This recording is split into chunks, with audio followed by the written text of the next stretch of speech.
hello to you all. We're going to do this in English. We have a great panel here today. We have Tine Klint, who has been leading the cinemas for some time, I guess, 20-odd years. Yeah. We have with us Pat Seppenstein, who's a journalist with Variety. We have Sarah Massin, who's a producer here, probably most known for her film Lamb.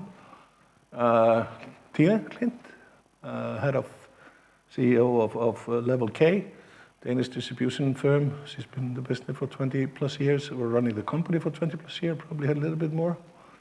And then we have our oldest experienced, most experienced entertainment lawyer, Hilmar Sigurðsson, whom we all know, and welcome to you all. What I would like to do is start with if you sort of give a brief introduction of yourself. Absolutely. I'm on, yeah. My name is, I'm called Tine, my name is Konstantin. I've been head of distribution for Senna since 2001, since we opened up our Smárabíó cinema.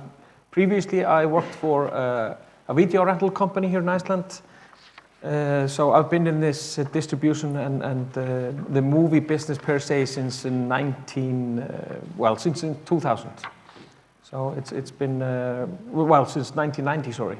I started in that. Otherwise, I'm currently a part owner and manager for Smárabíó Cinema, which is also handles distribution, one of the 3 distribution companies in Iceland. And hi, I'm Pat Saperstein, and I'm deputy film editor of Variety in Los Angeles. And I've been covering the film business for many years, starting with the big video cassette boom when everything was on VHS and people were making hundreds and hundreds of movies a year for VHS, all the way through the DVD boom and independent films rise and fall and onto streaming. So I've seen a large amount of things happen in the film industry over these years. And my name is Sarah Nassim, and I am a producer from Iceland. I started out in production and kind of worked my way up. I studied at the American Film Institute, and since I moved back, I've been producing and developing films here in Iceland. And I'm from LevelK. We do international sales and aggregation. International sales for around 15 feature films a year, cinematic quality. It doesn't mean necessarily cinema releases. And then aggregation, that's where we're the middleman between rights holders and the VOD platforms, the streamers, and this is worldwide. I am Thomas Þorvaldsson. I'm a lawyer, and have been engaged in the entertainment industry for decades.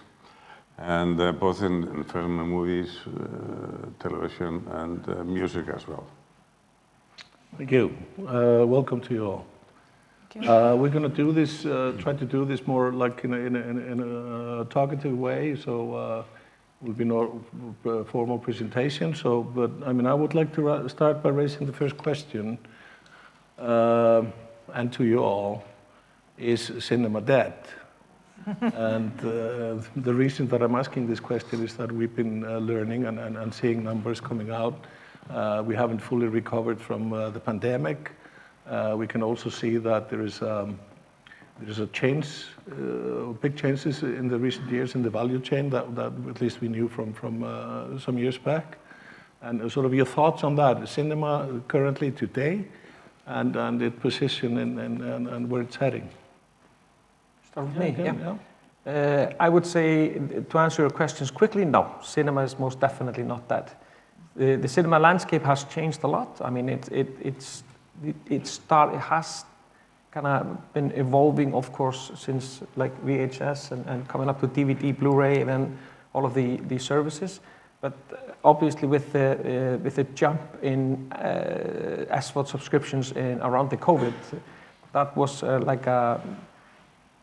It happened like in 2 years. It was like a 7-year jump in what the evolvement of these services. So it's definitely, there's been a decrease in cinema attendance, but it's still quite high. It's down from 2019. It's about 20% down, But the market is definitely changing, but there's still a lot of business out there, and the business is coming back. That's for sure.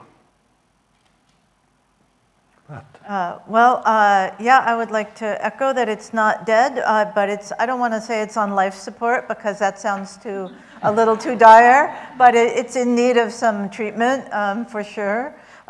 It's been wounded lately, especially in the US.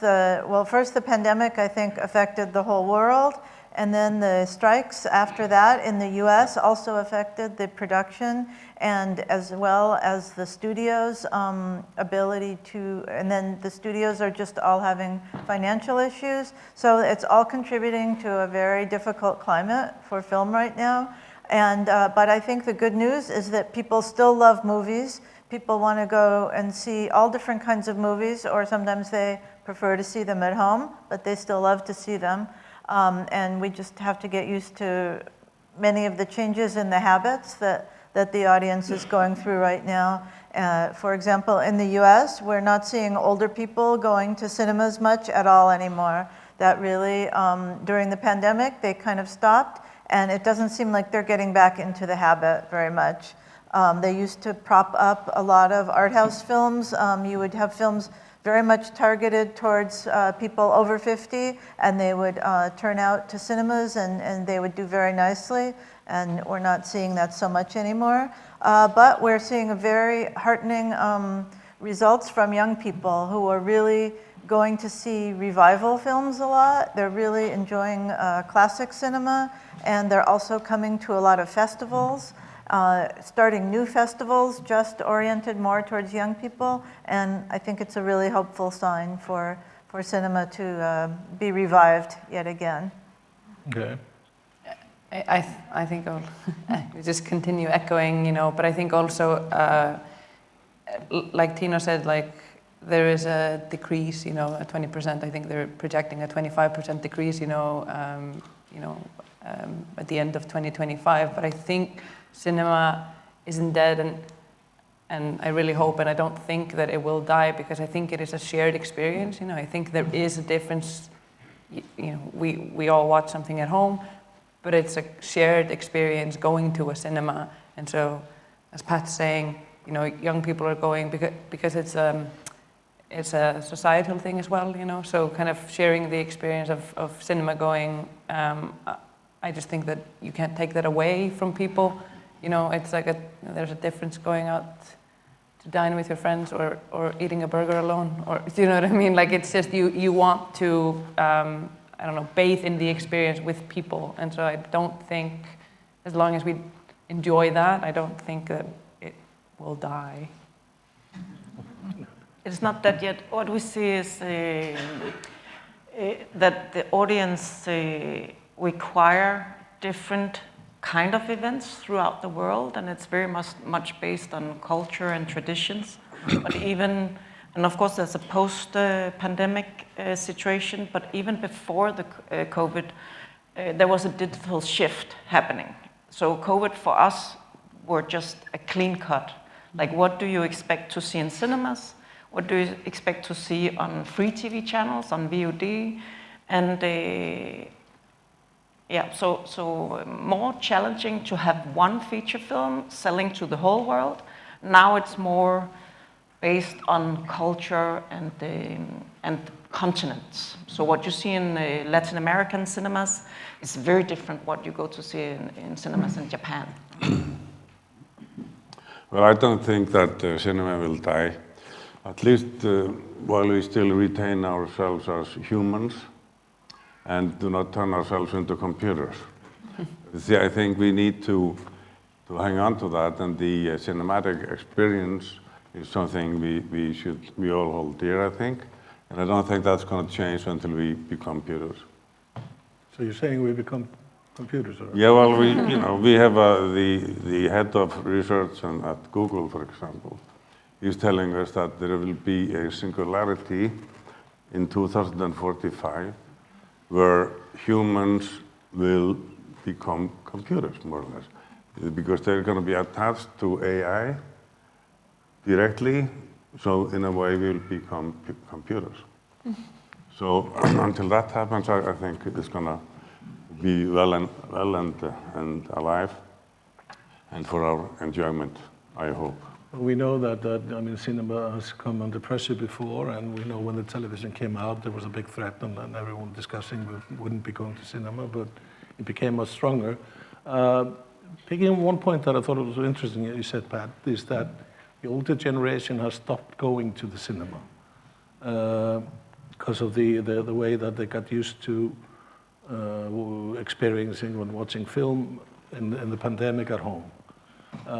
You see them? Do you see them come in the U.S.? Do you see them coming to the festivals? Or Yes, a lot of film festivals are much more skewed towards older people because I think they have more time to go to theaters, or they're held in cities that have, you know, a population of very active retired people who like to go out.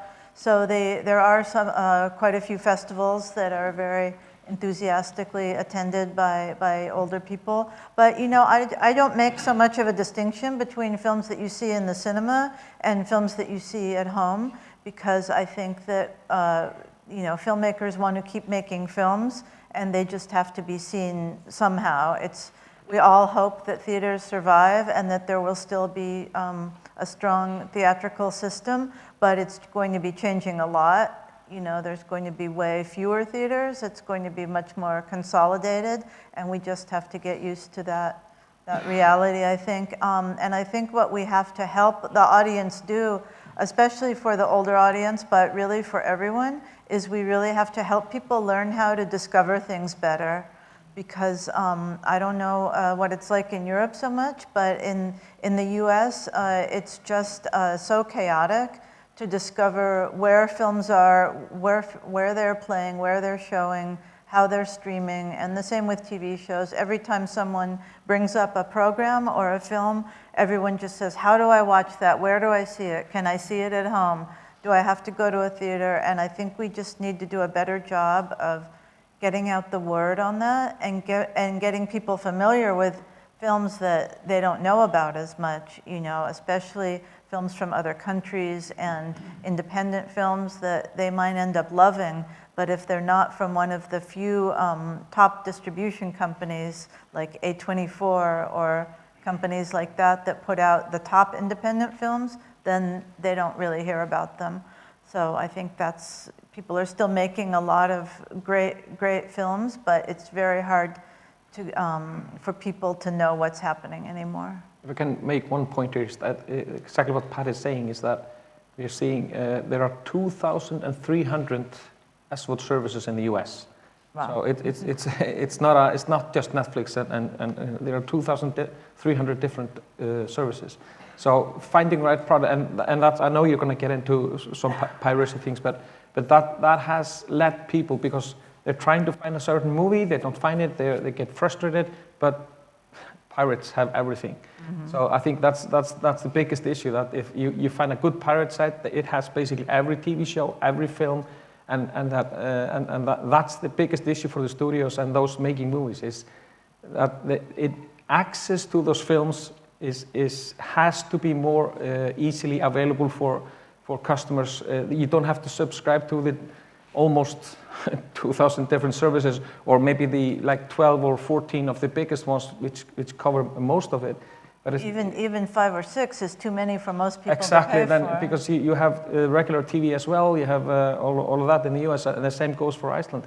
It's just access to like a buffet service or something that makes it easily available to get films from different services. I think that's going to be the biggest problem for these. Like Pat said, most of the studios are not making money. I think Netflix is the only service that's actually in the black, where almost all of them are losing money. You're talking about the streamers, then? Yeah, the streamers, or even the studios. I mean, like Disney, which owns a lot of products. But yeah, I think that's going to be a big issue. Maybe we'll talk about that when we get into the piracy section. One thing that this sparks, I mean, like I said, we'll just keep on discussing, Tine, the old value chain of distribution. We had the cinema, you had the video, you had the cables, and then terrestrial TV or whatever it was, has been severely disturbed. And how is the world changing when it comes to selling film? in that context where you used to have those confined money-generating boxes that were easy to identify? I mean, we see the independent, also called the art house films, is more for the non-theatrical window, and that's why we're talking about the festivals. But even within the non-theatrical window, there's all the digital rights that you can exploit. For the cinema, one thing is actually targeting the right audience. So it's always down to a budget and campaign and removing the noise. How do you reach that audience and make that film visible for them to find it in the cinemas? And for instance, in Sweden, it's a film is released maybe for a week or two, and then when you finally find out the right film you want to see, then it's taken off.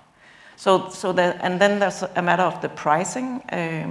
It's expensive to go to the cinema, so it is an event, and you have to be sure what you want to see. But in terms of the value chain, fewer films gets that theatrical release. It is very much a fight on the marketing campaign and budget, and the independent films lose. So the art house independent films, mainly non-theatrical, in a few cases theatrical releases depending on a country and culture again.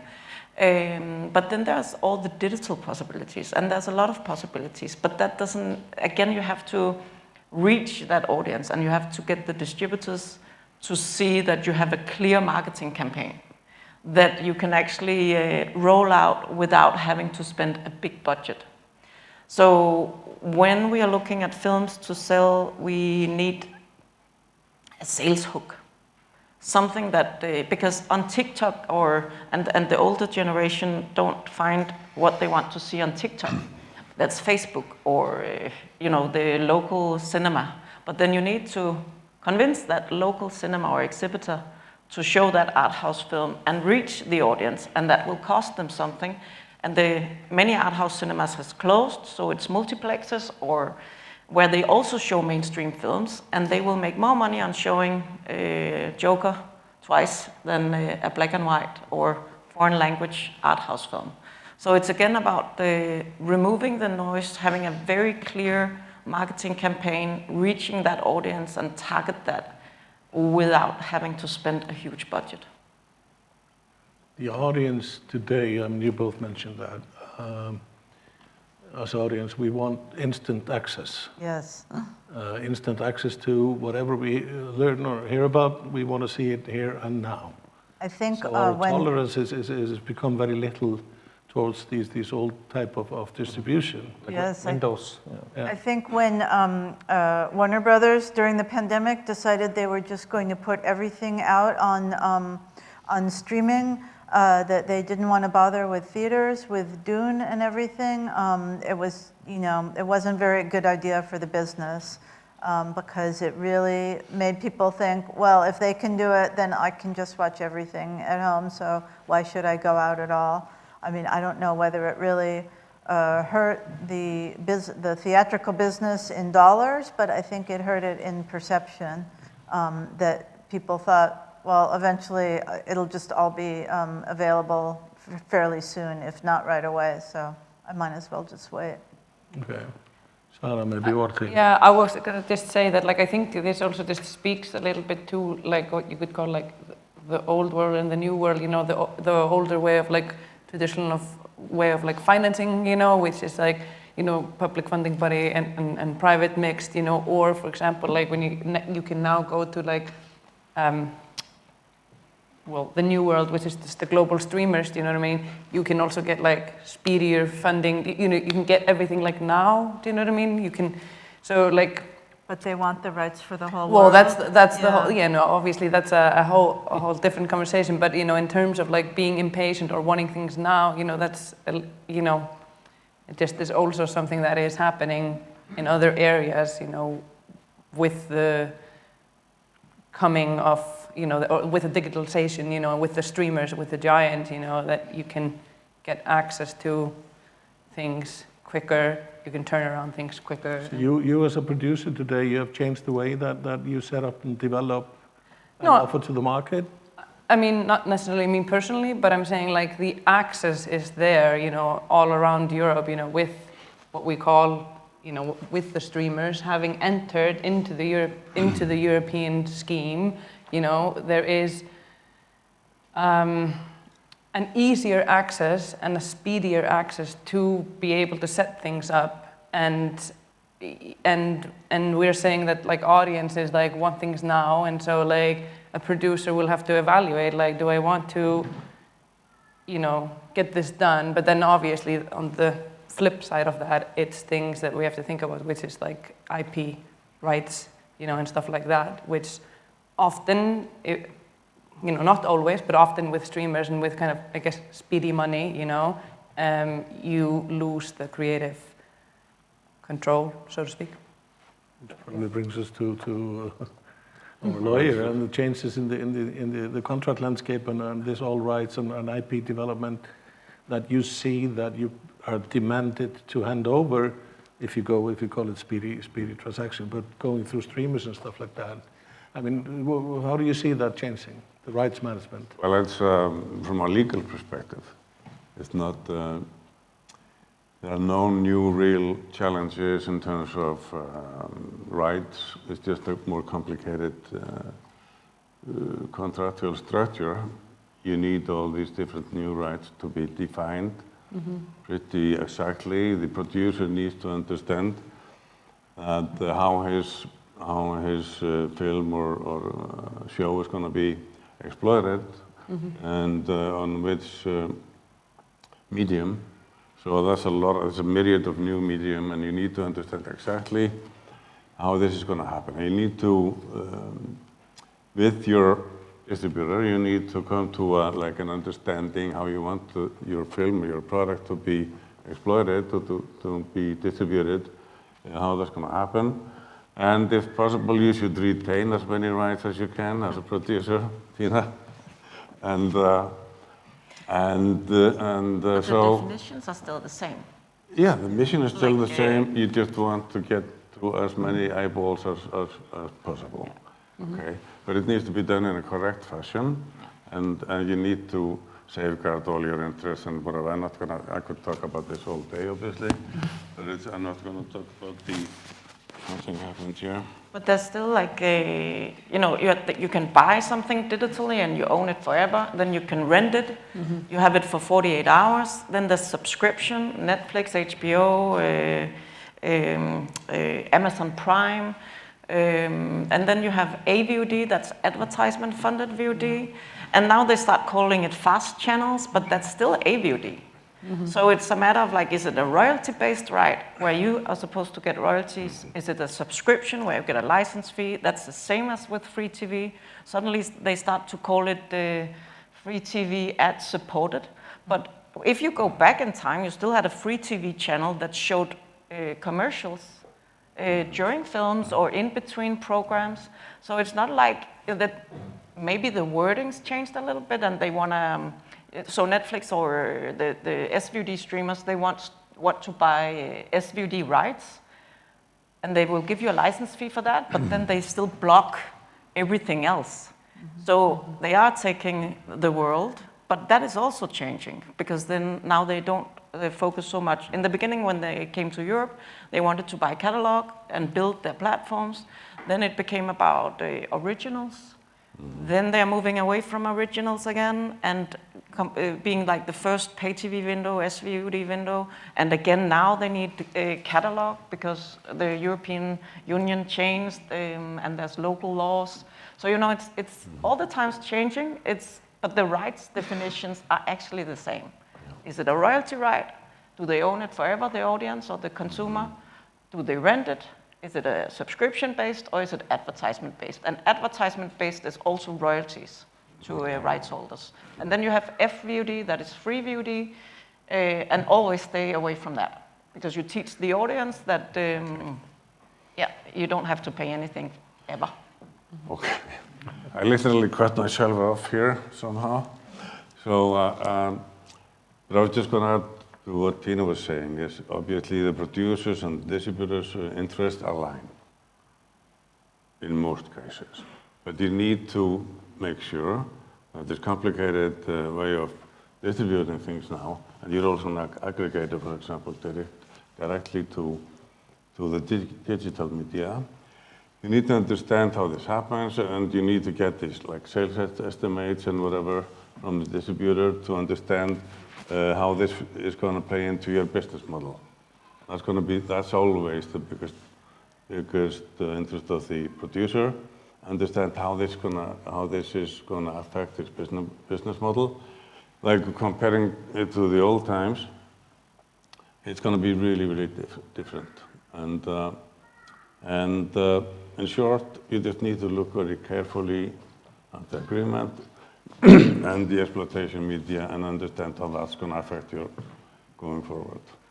So you're saying that we should chop up the IP rights into various sections and sell them off in little pieces, or? I mean, as a producer, I mean, we're facing a different world in not a long time. I mean, we're getting a lot less revenues for our properties today than we were 10 years ago.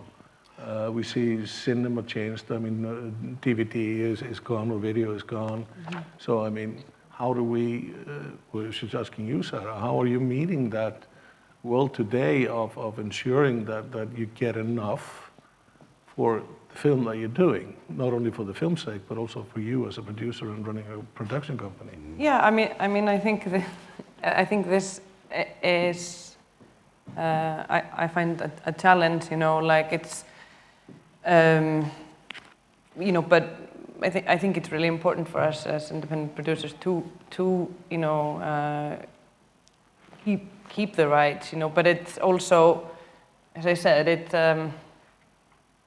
it's a lengthier, also slower process to do things. So like often, you know, producers, you know, resort to or kind of, I guess, want to be pragmatic. They want to rather like do, think in volumes and margins, do you know what I mean? And work with global streamers, do you know what I mean? To be able to do things, you know, continuously, and I don't know, I just find this a challenge, you know, where like I don't think there's like a one right way or a wrong way to do things. I just have to really think about like things for each project, I think. Yes, yeah. And that's why it comes down to the content, and there might be, you know, 2,000 SVOD platforms or something in US, but it becomes more niche. It becomes more like, are you looking for it? Because there's no player or streamer that has everything.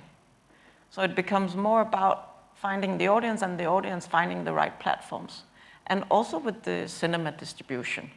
And maybe don't aim for the world, but you know, find the specific target group, and where there's universal stories doesn't necessarily mean that it will go to the cinema throughout the whole world, but finding the audience, and then that comes back to positioning the film, doing the right marketing campaign, and you can use AI. We spoke about that in the earlier panel, that where you can be more cost effective and get good ideas from AI to reach the audience.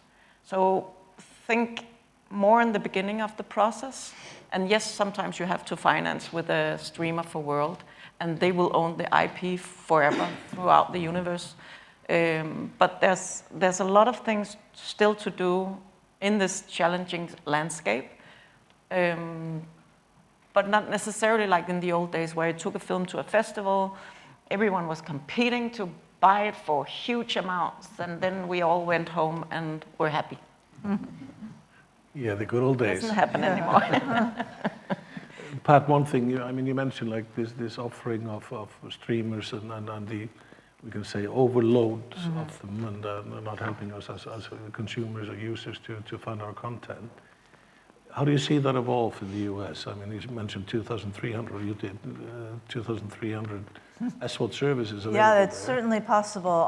There's a lot, but I think, you know, the average family really can't pay for more than about 3, I would say. So they really have to be selective about what they have. And so I think we're going to see it evolving into more of a bundle, they call it, where it's really just like before when you would have your cable TV package and you would pay for cable TV and then maybe add on HBO as an extra. In the old days, that was what most people did. And now I think you're going to see where maybe you'll get regular TV, but people don't even seem to care about that so much anymore. Now you'll just get a certain package of streamers, and we're already starting to see that with Disney packaging together the services that they own for a slightly higher price, and people will just pay for that one, you know, and they probably won't pay for the other ones. But I think that it would be better if there were some a la carte services available. The same thing with journalism, where many websites that have a paywall want you to pay a monthly subscription or a yearly subscription to read a news website, but really people would rather just read one article or or 5 articles a month or something. I really think there should be more a la carte offerings so that there wouldn't be as much piracy. So you're basically saying that you can access it anywhere? Yes, I mean, it's it's sort of like VOD, but you know, maybe it would be in a different window or with a different pricing structure. So we don't want to pay what we're paying in VOD, but we want to pay less, I guess? Probably, per contact? A lot of the VOD movies now you're seeing are $20 when they first come out, which is a lot for a family. And sorry, again, I mean, a lot of the stuff that's like TV, like Disney, it's not available on VOD. Right. It's just available, all the shows they have, all the Netflix, any Netflix is only available on Netflix. Right. So there's no option of renting it on a VOD platform. Like a TVOD if you're Yeah. No, I get that, and also the changes in that landscape have been quite sort of big. Yeah. Okay, one thing, streamers who have come in force into our industry now in last 5 years or so, are they taking over? I mean, are they going to be dominating the distribution landscape for the years to come? Maybe Tine? That they are a financial partner, but I still see them as in the old days as TV channels. So it's and I still think you should exploit all your digital rights. And if we look at the Nordic countries, we've had also most VOD platforms, and now more AVOD platforms that are Pluto and Rakuten, for instance, that are growing fast.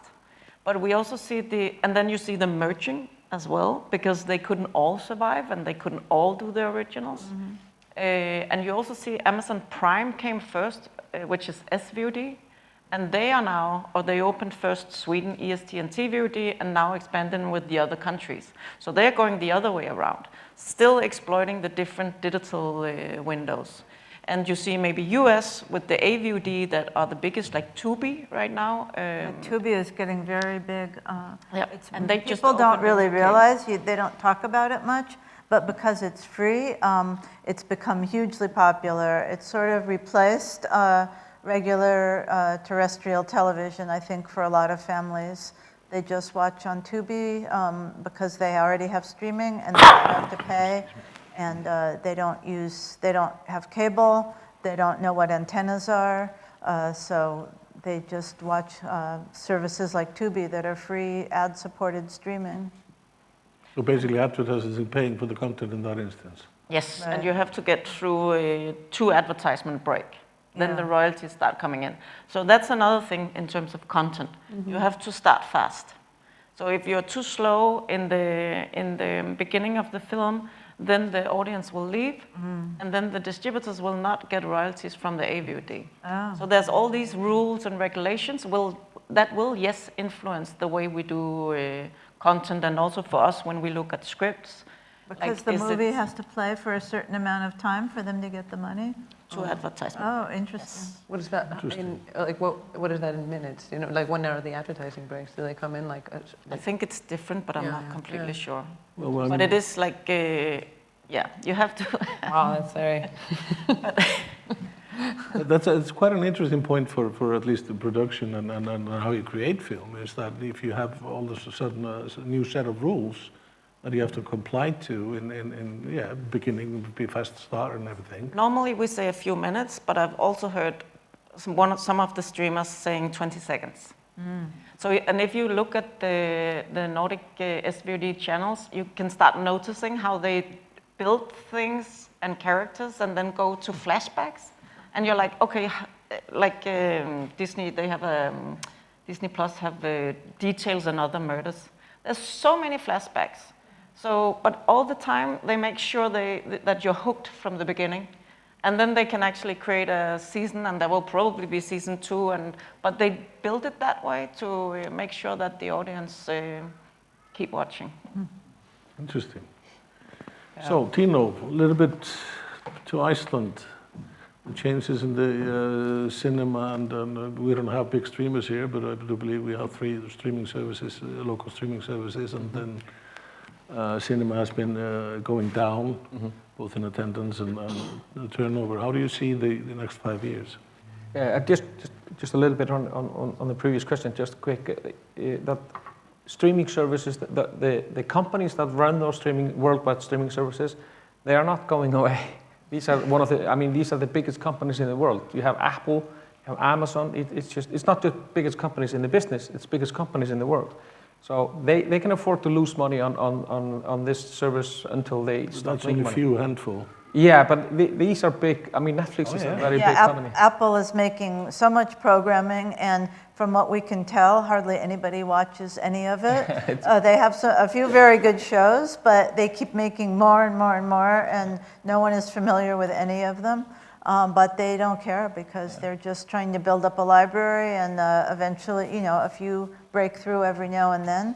And they have so much money that for now, that's enough for them. Yeah, I mean, Netflix did like 370 like originals, I think. Yeah, Apple has gone from $4.99 to $11.99 now. So they have increased their price a lot, but they kind of caught people first. I get it for free with my cell phone. Okay. Yeah, coming back to your question is yes, Icelandic market has definitely changed a lot. I mean, we have the locals, we have Vodafone and Siemens, or Seen and Siemens, which are by far the biggest. RIFF is obviously there as well with their free service, or we pay it otherwise, out of a different pocket. But it is quite. I don't envy those guys competing against those big companies, because obviously the market in Iceland, Iceland is basically bilingual. So even though on Netflix, I think there's probably less than 1% of their content has Icelandic subtitles or Icelandic dub, nobody cares. The local services can't do that. They have to subtitle everything or dub it. It would be breaking the local law if you don't do that. So they have to spend a lot of money subtitling and dubbing their product. So it's a very unfair competition, and the market changed from going from like you say VOD, from DVDs and VHS to these services. There's no home entertainment market in Iceland. There's no DVD or Blu-ray sales or anything. It's just not being imported or sold. So the market itself is quite different from what we had before. We do a lot of business with those services, and the revenue coming out of TVOD from DVD is about 25-30% of what it was. So that has changed quite dramatically. Oh, I mean, we're getting used to having free stuff. Yeah, exactly. But of course, there's nothing like a free lunch. Okay, interesting. I mean, Sarah, your home market, how important is that when it comes to distribution locally? I think it's very important, and I mean, and I often wish that Icelandic films would do better in their home market, and I wonder, like, it's a micro market, but it's still very important for me as a producer, and I think for everyone who is a producer here in Iceland, for it to work. Do you know what I mean? For people to come and see things, and for to get things over here. I think it's really important. Yeah. I think. Sorry. I was just going to say, you reminded me that I think one thing that's really become much more interesting in the US and all around the world is how accepting people are of subtitles now. Because, before you would see maybe in Europe, a lot of people would watch dubbed shows, and now, especially with TV, but also with films, it's just not a problem anymore. And people all over the US who aren't used to watching international shows at all will now watch Squid Game or you know, Everything Everywhere All at Once, or well, that is in English also, but they will watch things from all over countries, all different countries. If the material appeals to them, if somehow they get word of it, they don't mind if it has subtitles, because they're already watching English language programming with subtitles anyway. So that we don't have that barrier anymore. It's still, you know, they might not be as familiar with the actors, and some of the styles of filmmaking might be different, so it could still be challenging. But if they hear that it's good, you know, they'll get behind it no matter what country it's from now. And I think Netflix has actually been very helpful for getting people used to that.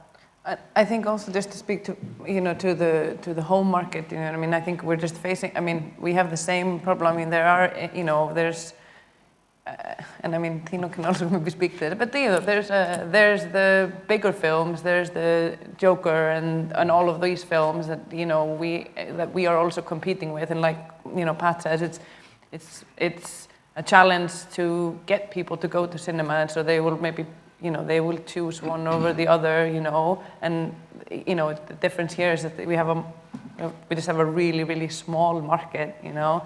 So it's, you know, yeah. So it's like we want to rely really on the cinema goers here, you know, but it's a challenge, you know, whether you're in the US or in Iceland, you know.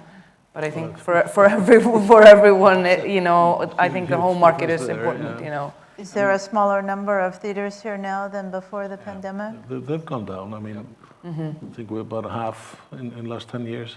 No, I'm not sure it's about that, but since the pandemic, 2 cinemas have closed down out of 16. So it's still, but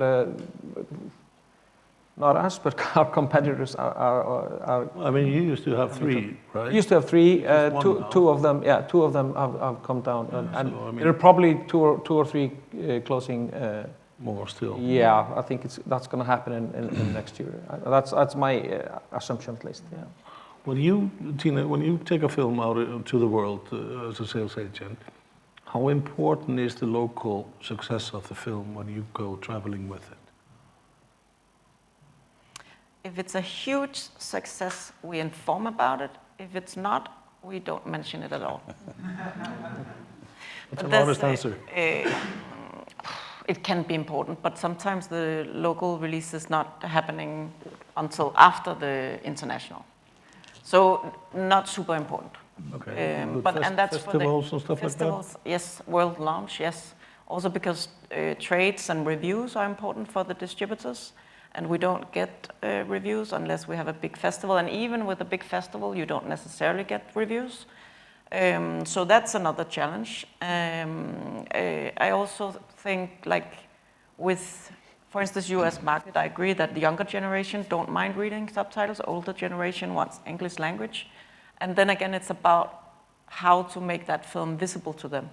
Another thing in Europe is that still France, Spain, Germany, they require dubs. You cannot send a subtitled version out.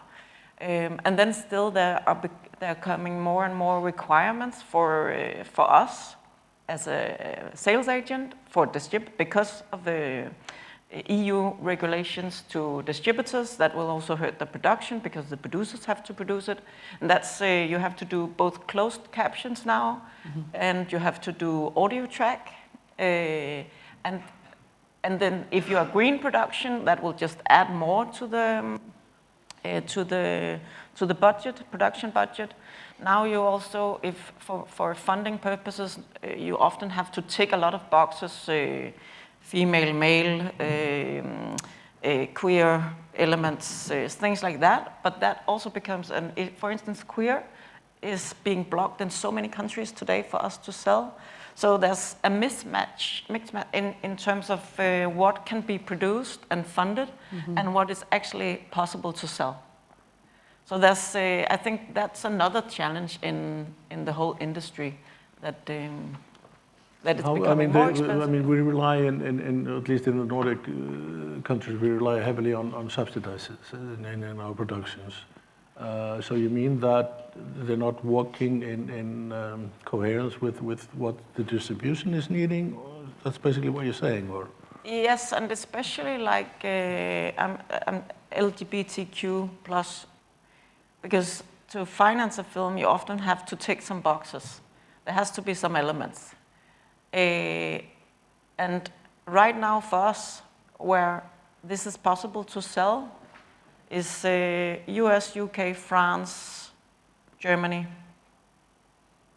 maybe UK, but UK market is not very good. That's 5 countries. And then the rest of the world, Eastern Europe, and it's not like, because there's always been distributors. Previously, distributors were trying to import and release it, but now it's by law that you're not allowed to import. So that's another thing where it's very difficult to create revenues for producers. So you're saying that the market is closing, or becoming more local? Yes, some markets are totally closed. So you can't sell LGBTQ plus films to Spain? Or, you know, or, yeah, okay. Spain won. Okay, yeah, but so you're saying not there's to restrictions? Poland, Hungary, Romania, Because Bulgaria. of governmental restrictions, basically. Yeah. Russia is another issue. Okay. But Australia and even the Nordic countries, you don't have any distributors that actually have a label to release queer films. Okay, interesting. Okay. So the concept of local versus global, and I mean, I always take the example of Björk, the singer, who is truly local, really original in her work, but she's a global star. We're seeing fewer of those, and very few in the cinema. Like, I mean, do you see that? Thomas, how is this affecting the landscape, that you're being more localized than before? I'm not sure. Yeah, I understand your question. Could you repeat that? This change in rights management in a more sort of closed environment is going to affect how you do contracts and what rights you basically give away, correct? I would assume so, at least. I mean, Tine basically takes all rights worldwide out of the exclusive markets that you have. Quite understandably, but I mean, if we're going to be, I'm thinking that, I mean, producers, for example, are they going to, like I said earlier, are they going to be chopping up the rights?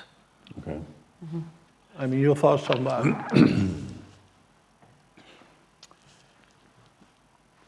I and Tina, we agree that the interests are aligned most often between the producer and the distributor. You just want to get, to as broad an audience, as global an audience that you possibly can. But you need to, obviously, and again, you need to understand as a producer how this is going to affect your business model, how this is going to affect your revenue streams, and you should stay away from like medium, which has the word F in front of it, free something. You need some cash flow going to jump into that and get a cut of it. So it's sometimes it's in the interest of the producer to retain some right, to chop it off, as you said. And as a general rule in let's say, in music as well, you try to give away as a smaller portion of your rights as possible, and then retain a portion of that for like other exploitation methods, let's say. And so that's a good general rule, but you want to put together like a global exploitation plan and strategy, and that's why the distributor will most often want to dig into all the different types of exploitation. But it's, you need to understand that, and you need to somehow, obviously the biggest challenge here in this modern world is of film distribution, is to compensate for the loss of revenues through cinema and TV. So all these free methods are pretty scary, pretty dangerous for the producer and the distributor. But again, Tine understands this, and her interests as a distributor is aligned with the producers. So, and sometimes it can mean like just getting someone to work on your film. That's also of course we try to sell, we sell for a minimum guarantee to a distributor in a specific country, but if no distributors want it, we can also try hard to get someone to just work on it. And maybe that distributor is focused and targeted in a specific country and has that niche audience that will make the film generate what we cannot get the bigger streamers or distributors to do for us. Because it's also a matter of the size of the distribution company and what they normally do, and is it more like a machine? Then they cannot think a specific detailed strategy for your film in Mexico. Then they just have to do like they always do, and your film will be released the same way as all the other films. So sometimes it makes sense to actually divide it and go with smaller distributors that are passionate about a film, that don't have the same capacity to do a big marketing budget, but just that you get someone to actually run with your film and do something detailed and specific for it in a specific country. I mean, I was just gonna speak to, just to speak to like less of but just in terms of the streamers, because I think I'm always thinking about this, in terms of how, if you get someone, I think you have to think about it like project by project, but like if you get someone in, just often think about the core team of like a producer and a director and a writer, and then you have these streamers that like really want to come in and they can really, give you the push, but they will, and that's when I know that you're saying protect the rights, but they will very often, if they are coming in at like an original level, they will take the rights, for everything. And then I think you really have to think about, or often I think that, will this project be the same? But it will be one way if you have this core team and they, and you can protect the creative aspect of like the project, and you present it, and if you take it from the start and to the finish like that, you know what I mean? Then you have it, it can go to a streamer, somebody who will take the global rights, You present the same project, you have the same kind of start of it, but will that get you to the same finish line, do you know what I mean? Because you do not have the control, do you know what I mean, of the things. And Tine was explaining to us how we need to start faster, basically, so there's no slow cinema anymore. But if it's an original, they also fully finance, and then they should pay for everything, But that's what I mean. But will the project that they originally they wanted to do, they have now they come in and do it, and they do it their way. Do you know what I mean? So so is that a guarantee that we do the project that we want to do? And so this is, I think, is a huge thing. And again, I think you have to think about it project by project. I think you can't just say like, no, I'm not going to work with a streamer, But I think this is what we're like also constantly battling with, in terms of how at least streamers have, injected into, just into the production of like, just into the production of films, And often you're not in a situation where you can decide if you want the film to be made. No? Yeah. Exactly. And then you also are in a position that they can then say, they have paid you, they don't have to make it. Do you know what I mean? Yeah. You just are not, you are in no position, do you know what I mean? So it's like, so that's, I think, the biggest thing, and how like, it's being injected into the production of things, you know. That's a little story that I heard from a producer a few months back, talking to one of the streamers in the Nordics about a new project they were making, and it was for young people. And a streamer wanted to make it an original, and it went all the way to US, and they wanted it to start faster, and also that maybe not necessarily a murder in the first 5 minutes or 20 seconds, but at least that the 16-year-old had a gun. Oh. And then, you know, the Danish producer was trying to explain that, you know, we don't have guns like that in Denmark. So it's also a matter, again, about culture and like finding the... So this is not becoming an original, it will be a different kind of project. But it's just also about understanding, like, they would have taken over the project and maybe made it a completely different film. Yeah, but I think that was also part of, like, I mean, Netflix also had, like, they used to have this local for global strategy. Now they have local for local, and, you know, they are, which is great. It's great also for, like, I think this is really interesting to think about, because it's great for the countries where they have offices, but they all, you know, they don't have office, like, they have nothing also like that to offer. So they're like basically targeting certain countries in Europe for local, which are, you know, are booming in content, you know, because they're putting a lot of money. But then there's also other places in Europe where they just aren't there, they're just not visible. And so, you know, which makes it even more important for us to be able to rely on public funding, you know, to protect our culture and our language and our stories and stuff like that. So, yeah. Interesting. So we're becoming more like service producers than originating producers? Is that what you're saying? I mean, I think a lot of, like, I think, you know, often, I mean, there is a risk of that, yeah. There is definitely a risk of that, you know. If we want to continue making film. Okay, onto another subject that I mentioned in the beginning is like the rise of piracy in the world. We see it because we have a clustered streamers world. We're 2,300 in the US. I didn't know that number, but still flabbergasted by that, learning that.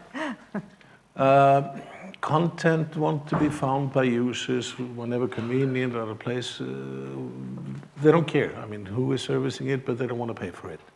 They don't want to buy 15 different streamers or channels to get that content. This is basically has been funneling again piracy channels where you basically go in and it looks like a really nice streamer channel. We had this fight, 10, 15 years ago, and then it sort of went a little bit away, but it's coming back full force now. Absolutely. And at a rate that I at least haven't seen before. Thomas, maybe start with you. I mean, how do you see this? What are we going to be doing? I mean, how are we going to approach this?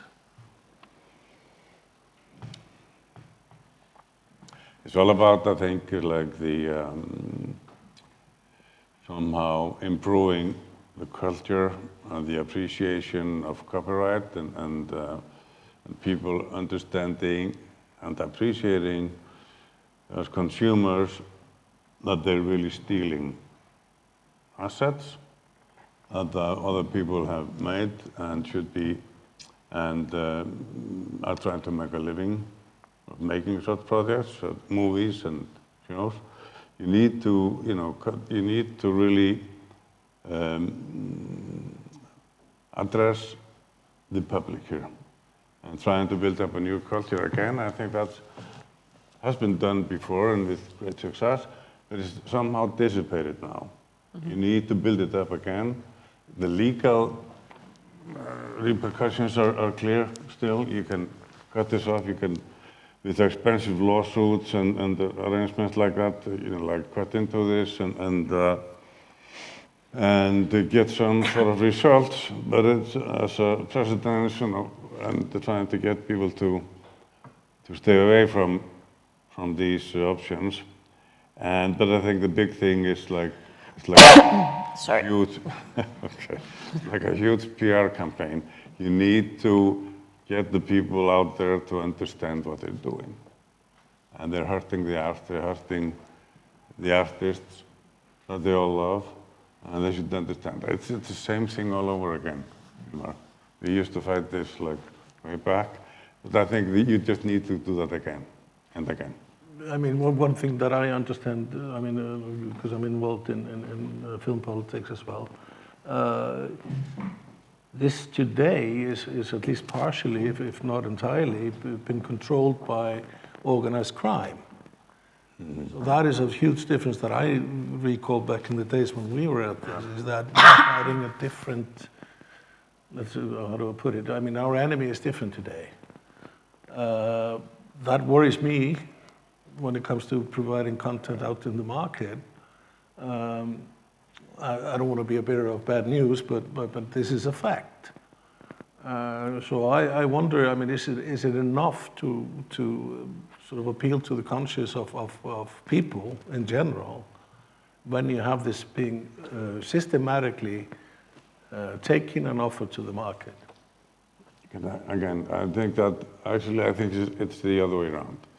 It really tells us that the approach and addressing this to the public is of most importance, because it's the biggest and most important way of doing this thing than ever. Because it's if you're dealing with organized crime, that's going to be a really hard effort, and nobody knows how that's going to go, because they're pretty difficult, and we've seen that in Iceland. They're pretty difficult to get a hold of them and try to stop them in their endeavors. So I think it's still more important and actually imperative that you put together a really good PR program, Hilmar, and with the Icelandic Producers Association, and try to get the public on board and understand. Do you see this in your distribution, local content? Absolutely. I think, we talked about before, I mean, Thomas has a point there, but it comes down to who are we stealing from? Are we stealing from Brad Pitt, who's a millionaire? Are we stealing from Disney? Are we stealing from Apple TV? The people, the consumer feels he would never go into a store and steal an iPhone. He would readily steal the products from Apple at home because he's doing it in his own home. I think it's going to be a very, very long journey if you're going to try and educate people not to do that. I think that's going to be tough. I think, personally, access to the content, look at music. Nobody's stealing music anymore. Spotify has, you just pay one subscription, Apple or Spotify, you get all the music. It's the same there. It's just two, like Pat told, maybe US households can afford maybe three services. In Iceland, it would probably, if you pay US prices, you probably go to 6, which you could afford. But then you have all the local channels as well. I think it's just getting access to the content more easily. I think there is going to be, again, what Pat said, it's going to be like bundling. I think it has to happen, that the access has to be cheaper for all the content that's being made. There's never ever been made more content in the history of time than last year. It's just increasing a lot. It's definitely just like we say, seller's market. So the content is high quality, great content. The pirates are high quality with great services. They look so unbelievably authentic. You feel like, I mean, and consumer, they pay $10 a month or something. They feel like they're paying for it. But they're not maybe aware, like you say, it's organized crime behind it. But the services are great. You pay one fee and get a lot of stuff. Yeah, so, I mean, you get 2,300 channels. Exactly. But I don't think it's possible to put it on the consumer rate. I think, or maybe in a society like Iceland, maybe people have more morals and loyalty to their fellow countrymen. But for example, in the US, we have more food companies that sell really terrible junk food and very non-nutritious food to everybody. But it's not really fair to just blame consumers for buying that food because it's being pushed at them all the time. And the fact that they're getting unhealthy from eating it, it's not really... there is some personal responsibility, but it's definitely not 100% their faults that they're unhealthy from eating this product that's being pushed in their faces in every store and on every TV screen.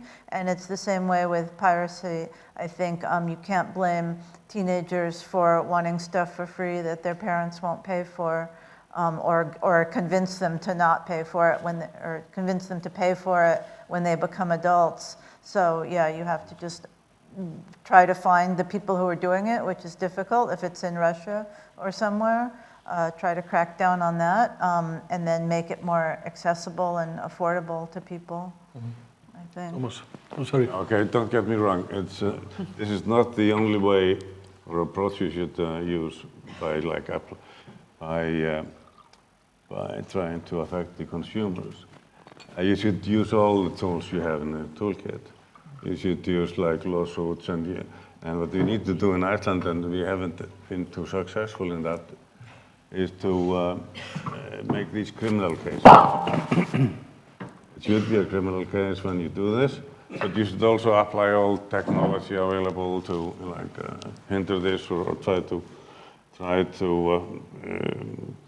stop this thing. And so in all fronts, you should attack on all fronts. Right. Yeah, two things. One thing is that it would be good, again, to add some more budget to the producer to put in some anti-piracy companies. And there's, for instance, Muso, one company that will constantly watch, pull down, next day it will be uploaded again, they will pull it down again, they'll continue like that, maybe for the most important months of the film's release. That's one way to do it, and you have someone actually tracking worldwide for you. So it's not only home country, it can be world. And we do that, and some distributors do that for their home country or sometimes worldwide. In Germany, the internet companies know when something is handled illegally, and you get a fine. I know. If you can do something like that politically, because it's 500 euros. Yeah, exactly. So I mean, it's not Germans worth are a it bit if different, you- right? So They obey to the law. they will pay. Yeah, but I mean, again, the Germans in production. general, I mean, they're brought up so they obey the law. We're more like guerrilla people in this country compared to that. Okay, fair enough. I don't know. Well, I mean, I just express my concern on this issue. I mean, we see that in such a rise at the moment, and when we did this locally here, 15 years ago, whatever it was, we got people we got the public sort of to be sympathizing over local content. So like you said, it's fine to steal Brad Pitt, but don't steal Baltasar Kormákur. I mean, it was kind of like that kind of a message, and to a certain extent it worked, and we got this across that the local filmmaking was at risk. I mean, I tried to do it. Like I was, being like, oh, it's up, and so it's taken down. But then it just, if you don't have somebody like continuously working on it, just comes up like boom, boom. You just like you've just put it down when it's come up again, and it's like, and so all of a sudden it just takes your, like that's your job all of a sudden. Do you know what I mean? So like you can't, I understand that. I mean, history has told us that everything that's happening to the movie and TV business started happening to the music business. It's just before downloading and everything, music was hurt a lot because it was so easy to download music or send it with Napster.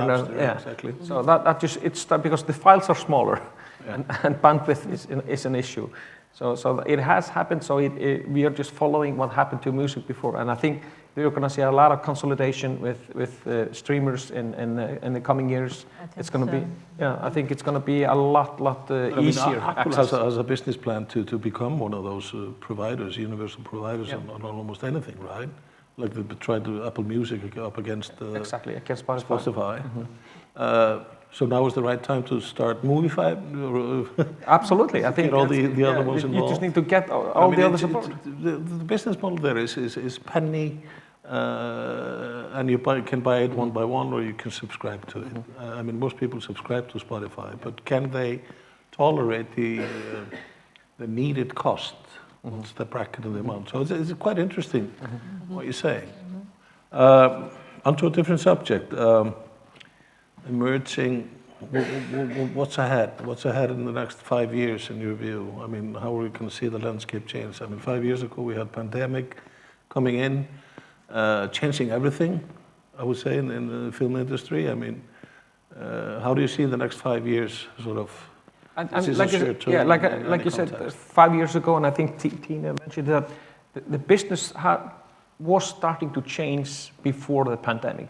So in 2019, Disney bought 20th Century Fox. So they had already kind of took out one of the big studios and put the production into the Disney distribution. Fox today is basically Fox Searchlight, which are kind of small independent films. There are no Fox movies being made at Disney, so there is basically one studio out of there.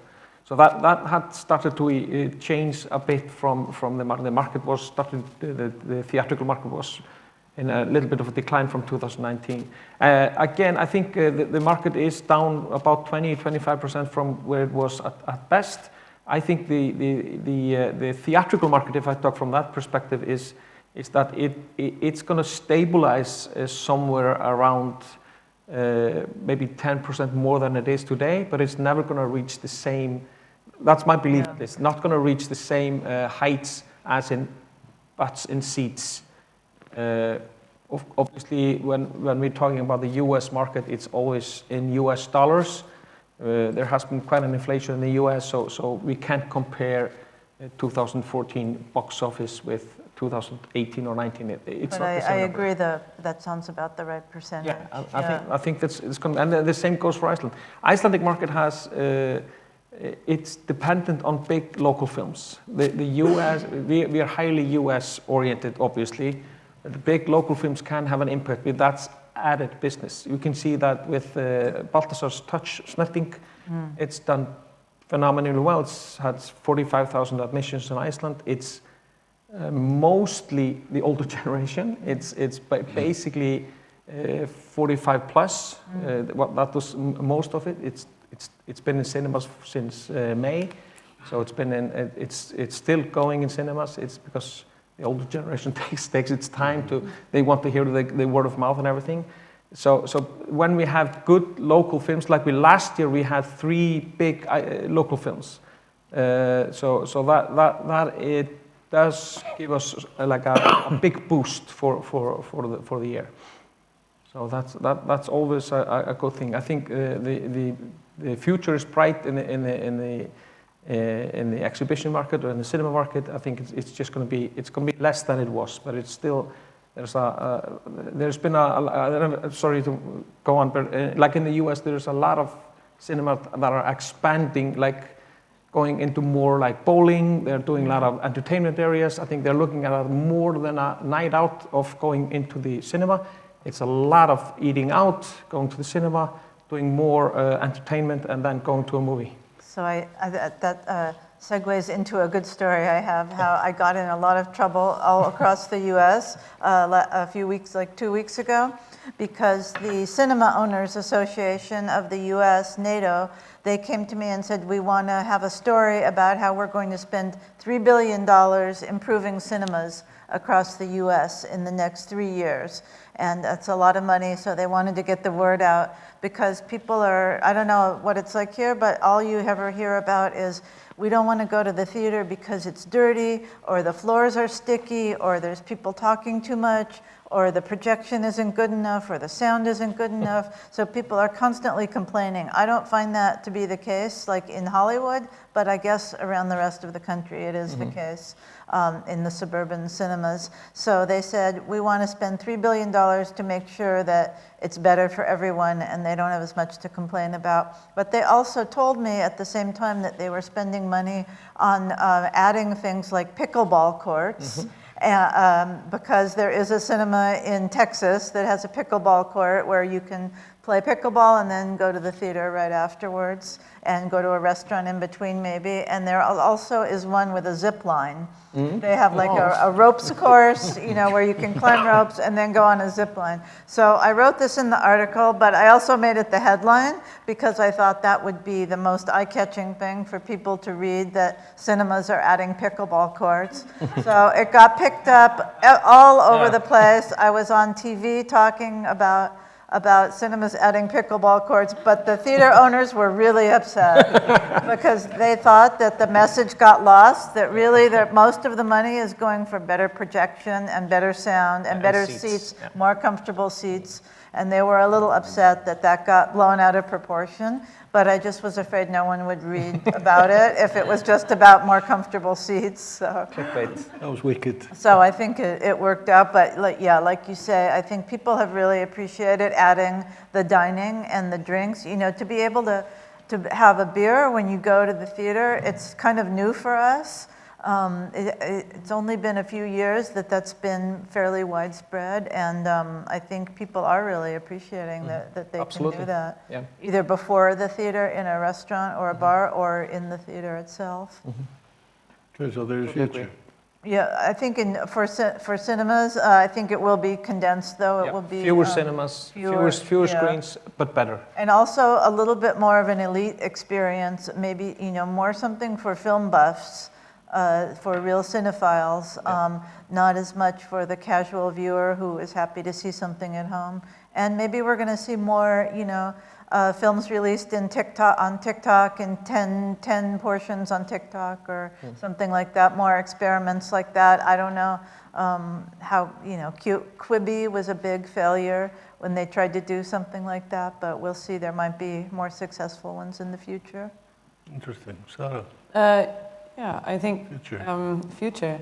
I think both to what Tine said, and I think Tine said it also earlier. Like the change was already happening. I think you said the pandemic just kind of like, or it just sped up the change. Just expedited for it expedited the, at least kind of, I guess, from the kind of production and producing side, like expedited like the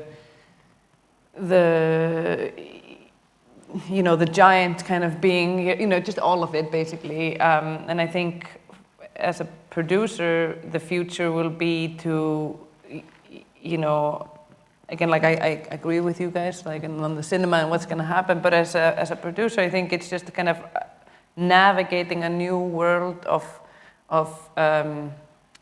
you know, how to create content and how to protect the content but still like put it, you know, still get it like to the widest distribution, as like Thomas has mentioned a few times, you know, so navigating this, you know, in this new landscape that I don't think it'll go away. Like Tino said, like Netflix and all of the streamers are here, you know, they have arrived in Europe, they, you know, are already doing a lot of things, and I think we have to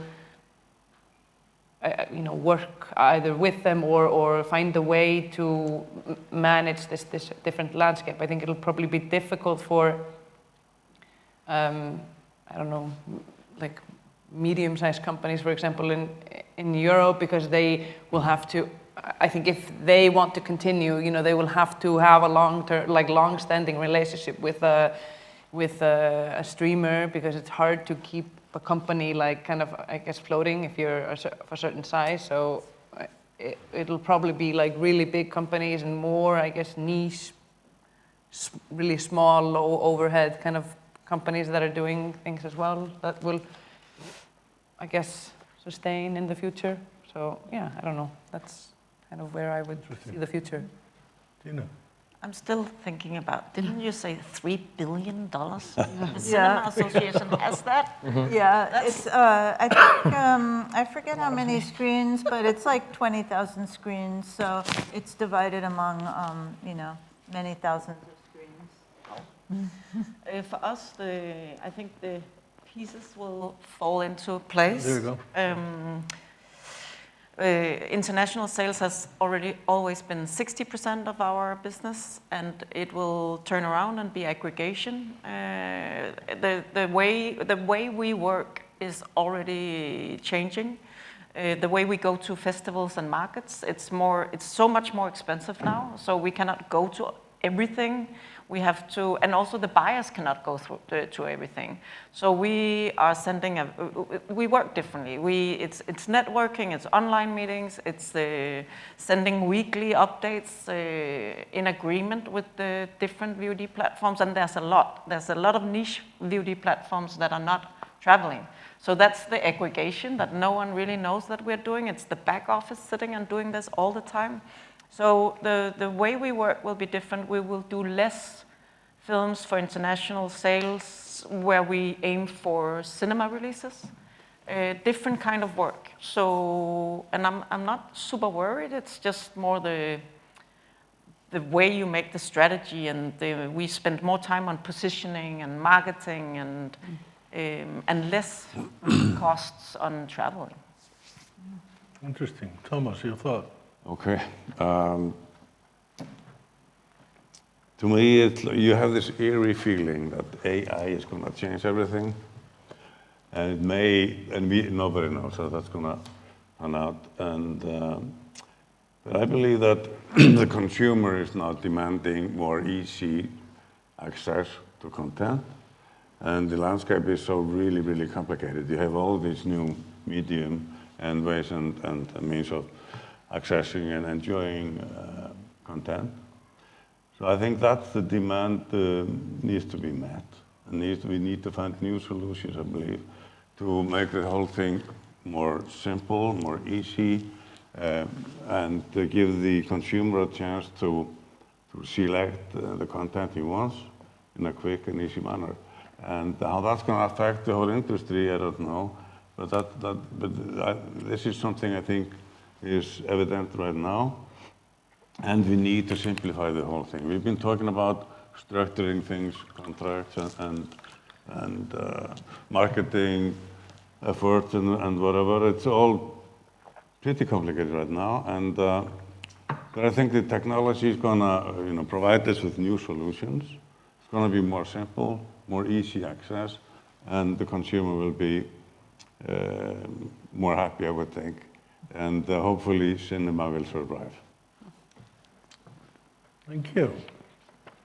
You guys have any questions in the auditorium? Between original series and film, how are series, the production of series, also in the streamers, affecting film? They are. Yeah, okay. How much, and what are your predictions in that balance?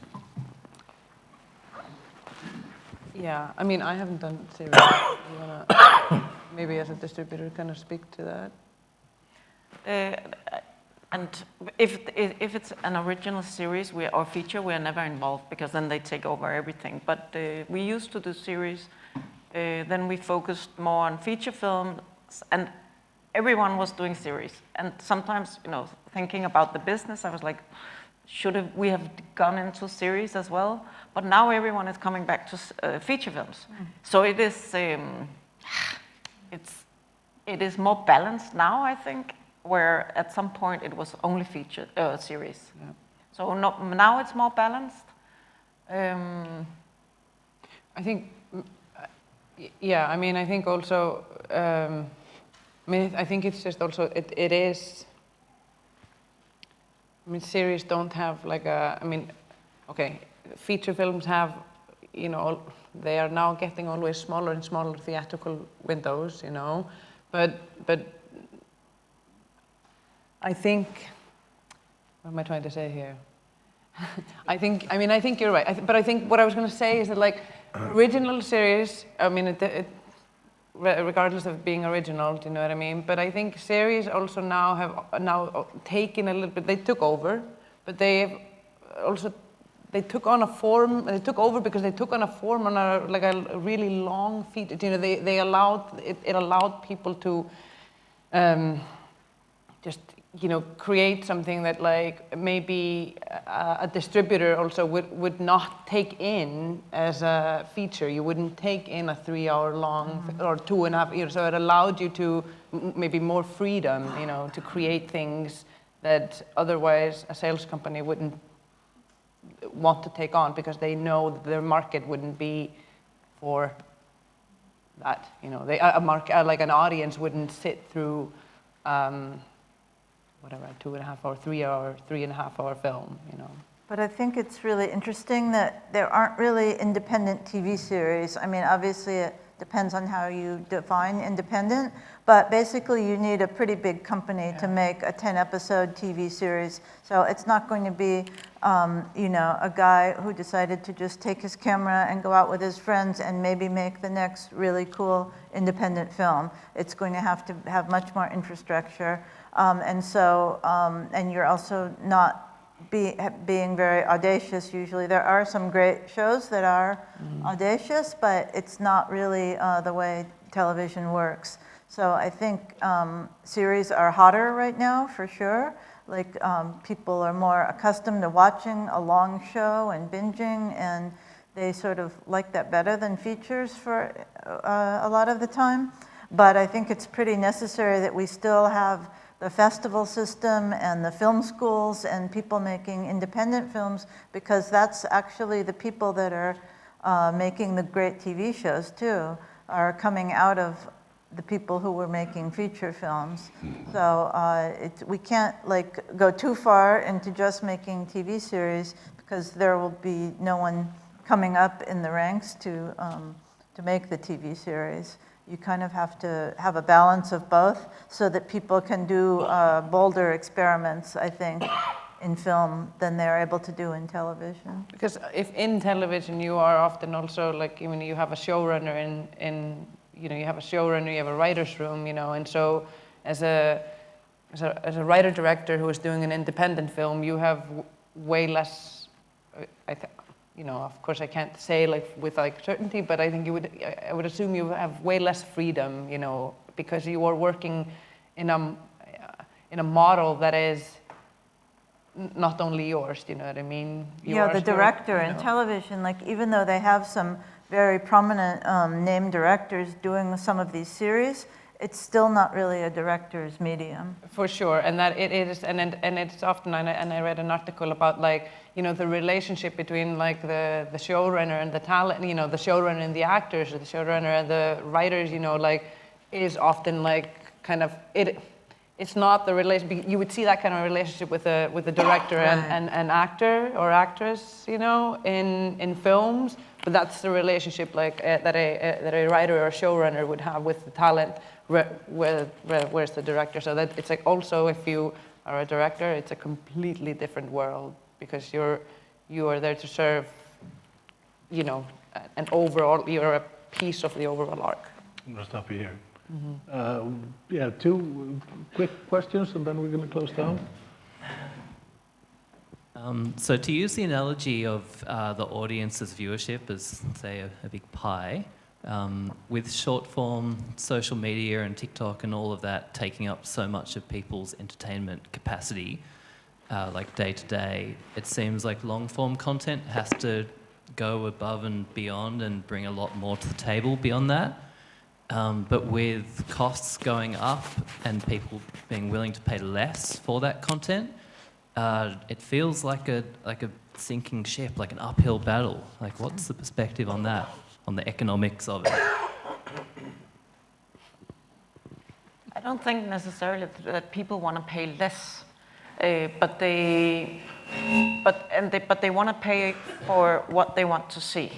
And I think that TikTok and other short formats shall be considered as a marketing tool for reaching that specific audience. So I think the projects that if you're a producer, you have to think, you should always have done that, but funding bodies has not always looked into the positioning of a film, the script, the strategy. Sometimes you go too fast into production and the script is not completely ready. I think more focus on that, and then the audience wants to pay for what they wanna see. I think it's true with big theatrical movies. You have to keep pouring more and more special effects and movie stars and everything into, you know, to make it a bigger production and get people into the theaters. But I don't think that you have to always have more and more and more to make a film that appeals to someone, that is differentiated from short form media. I think people, understand that there's a difference in telling a dramatic story well, and it's true certain genres are going out of style, like you don't see comedies in cinemas too often anymore, but I think people still want to sit down and see a real story with like really professional actors, and you can't really replicate that in short form, and it's different from going to see Dune or The Joker or something. I think also, I think what she's saying is like positioning, if you're doing a film and like this, for a longer film, it's really important to start thinking about the positioning of your film and your target, like think about these things in the beginning, before, not when you're creating the script, but like as soon as you have started, as soon as you're going into production, you have a sales company, or if you have them on board, just think about these things really well in advance. Okay, one last question. And filmmaker with their first kind of features coming on in terms of meeting sales agents, sharing screeners to distributors before you hear back from festivals, or should we be waiting for a premiere to talk to distributors? Do sales agents not like it because I'm motivated to meet all these people and talk to these distributors? That's a good question. I would say everyone always has way too much to do. So don't ever send a film out to a distributor before you have a launch, festival, world premiere, or a sales agent. And because the reason is, and now that distributors in the room, but you give them a reason to say no. So they can put it in their system, already covered this. You can talk to sales agents, and you can also talk to distributors, but you don't send them anything. You tease them, and you use AI to create like a nice deck with pictures, mood board, things like that, maybe something from the film. And then you can talk to sales agents, and you can send them a rough cut. And you can have in mind thinking about the festivals and make a plan or a strategy for that with the deadlines that are important for the festivals. And then you find that, but also check out the sales agents. Look at their website, what things they are doing, and is it the right match? Don't go to everyone. Be specific about and check their website before you approach them. And don't write like 3 pages of an introduction email, short and clear, because no one has time. And then you can start and move from there, finding the right sales agent that can help you with the festivals. And some will say, when you have a festival, then you can contact us. So maybe you have to do the work yourself. And once you have a launch platform, you can start sending out links after the world premiere, not before. And many distributors will ask you, say, we can watch it on a link, we're used to that. But you also give them a reason to say no. Make sure you have some nice stills to send out, even though it's harder and harder to get reviews and to get people to write about films. Unfortunately, there's fewer and fewer outlets, but make sure at least you have a few good photos that you can see the actors in. Good advice on the still that you select. Think about it, it's going to be the still, the first you sent out is going to be the still that is going to live with your film forever. So like it or not, but I mean, be careful what you choose. Don't send a bad photo. Or a dark one. Pardon me? Right. Or too dark. They're all dark now, but yeah, be different. Do one that's not dark. Okay, I mean, thank you guys for coming. Cinema is not dead. That's good news. Streamers need to consolidate, and we need the, what are we going to be calling that? One streaming service for all 2,300 platforms. Buffet. One for all? It's like, we need Spotify basically in our industry, but that's a different subject. Yep. I worry about the revenues at that time because it's such a little amount that you get for that. But thank you all for coming and appreciate your time here. And you guys watching us, and rock on.